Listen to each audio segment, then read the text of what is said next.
En novembre, la maîtresse nous a annoncé que nous allions participer au projet 1000 enfants à la neige. Quelle joie dans la classe! Nous allions partir 3 mardis à Formiguère pour apprendre à skier. Cathy, la responsable de l'office du tourisme de Formiguère, est venue nous présenter la station, ses pistes, les panneaux et les règles à respecter sur les pistes. Elle nous a aussi décrit tous les métiers liés à la station. Nous en connaissions certains, comme les moniteurs de ski, les pisteurs et les loueurs de matériel. Nous avons découvert les techniciens qui s'occupent de l'entretien, les perchistes, les dameurs, les caissières et les nivoculteurs qui fabriquent la neige artificielle. Nous avons travaillé sur la symétrie en traçant et découpant des sapins et des flocons de neige. Nous avons recherché les tarifs de location, des cours, des forfaits et du bus. Et nous avons calculé le prix réel de ces 3 journées. Nous avons alors calculé la différence avec le prix demandé au parents. Janvier approchait, mais la neige n'étant pas au rendez-vous, nous avons décidé, avec nos maîtresses, de changer les paroles d'une chanson et de l'apprendre. Nous l'avons enregistrée et voilà, la neige est arrivée. Après notre première journée, nous avons dessiné au moment que nous avions aimé et nous avons décrit ce que nous avons ressenti. Nous avons lu des textes qui décrivaient les montagnes sous la neige. Notre seconde journée, nous avons skié sous la neige et nous avons écrit nos textes qui décrivaient les pistes enneigées. Les moniteurs nous ont appris beaucoup de choses avec les parents et les maîtresses. Nous avons donc écrit un beau moment passé avec eux au passé composé.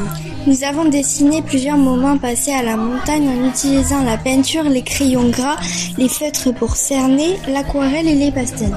Nous avons appris à nous chausser, boucler les attaches, skier, glisser, sauter, tomber, slalomer, déraper, s'arrêter, monter en escalier ou avec le pas du patineur ou du canot. Nous sommes passés sur des bosses dans les espaces ludiques où nous avons tapé sur des boutons, glissé sous des arceaux ou sauté au-dessus de petits tremplins. Nous avons beaucoup appris, mais nous nous sommes surtout beaucoup amusés, même si nous avons un peu peur au départ. Le 21 mars, nous sommes montés rencontrer d'autres élèves à Font-Romeu. Nous sommes passés dans différents ateliers pour découvrir d'autres activités montagneuses. Certains élèves ont joué au slow rugby, d'autres ont fait de la luge dans des grosses bouées bleues. Des élèves ont grimpé, couru, glissé, fait de la tyrolienne et jeté précisément des anneaux dans des cibles grâce à l'atelier biathlon. Nous avons essayé de tirer à la carabine laser comme les champions olympiques du biathlon, en nous allongeant et visant des petites cibles. Une dame nous a expliqué pourquoi le soleil est un grand ami de l'homme, mais aussi pourquoi les rayons UV sont dangereux pour nous.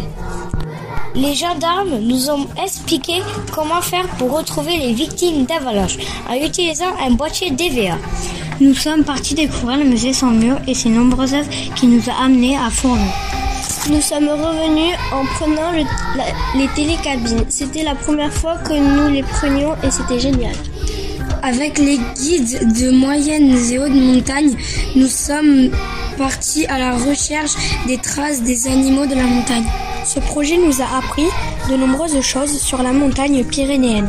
Nous espérons continuer à apprendre en mai avec notre classe verte.